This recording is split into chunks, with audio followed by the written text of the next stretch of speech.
Kebakaran hutan dan lahan di wilayah Sumatera Selatan belum berakhir. Akibatnya kabut asap kembali menyelimuti kota Palembang dalam beberapa hari terakhir, terutama pada pagi dan sore hari.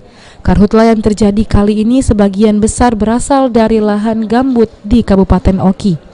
Pada 11 Oktober dari data LAPAN tercatat ada 417 titik panas di sejumlah daerah, di mana yang terbanyak dari Kabupaten Oki, Muba, dan Banyuasin.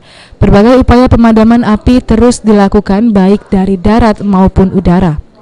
Tercatat ada 5 helikopter waterbombing dan 1 pesawat teknologi modifikasi cuaca telah disiagakan di Palembang.